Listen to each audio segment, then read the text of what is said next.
नमस्कार, बिहार मिथिला न्यूज में आपका स्वागत है। मैं हूं मनोज।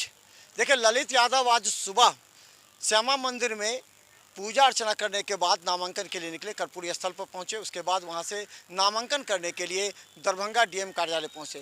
डीएम के समक्ष उन्होंने 2 सेट में नामांकन किया। उसके बाद पत्रकारों से बातचीत करते हुए उन्होंने कहा कि भाजपा केवल राम मंदिर पर चुनाव लड़ना चाहती है, जबकि राजद सभी जाति और धर्म के आधार पर चुनाव लड़ेगी। इसके साथ ही उन्होंने जनता को बताया कि कल के भाजपा की जनसभा का कुर्सी खाली देखिए और आज राष्ट्रीय जनता दल के जनसभा में देखिए कितनी हजारों की संख्या में भीड़ है। दोनों की तुलना कीजिए, इसी से अंदाज़ा लगा लीजिए कि इस बार चुनाव में कौन जीतेगा। देखिए पूरा नामांकन के बाद किस तरह ललित यादव जनता को भी एक संदेश दिया।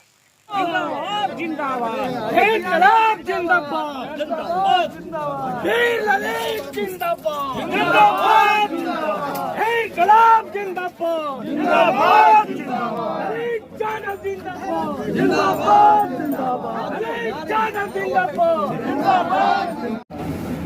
श्यामा माय मनोकामना जी का सारे लोगों का आशीर्वाद लेके और हम लोग नामांकन करने आए हैं। नामांकन 2 सेट में किए हैं नामांकन, और हम लोगों का यही प्राथमिकता है, दरभंगा का सर्वांगीण विकास, आपसी भाईचारा।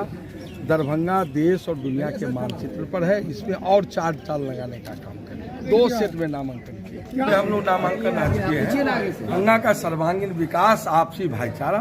सर पूरा हमको 30 साल का अनुभव है, इसी से समझिए कि दरभंगा का हम संपूर्ण सर्वांगीण विकास, आपसी भाईचारा, दरभंगा के भारत और दुनिया के मानचित्र पर नाम तो है, और 4 चांद लगाने का काम करेंगे। सर हम लोग तो सब जो है राम भक्त हैं, अब वो लोग तो उसको दूसरे एजेंडा के रूप में, हम लोग तो दिल से मानते, वो लोग तो ऊपर से राम को मानते, हम लोग तो दिल से, दिल में है, भीतर है।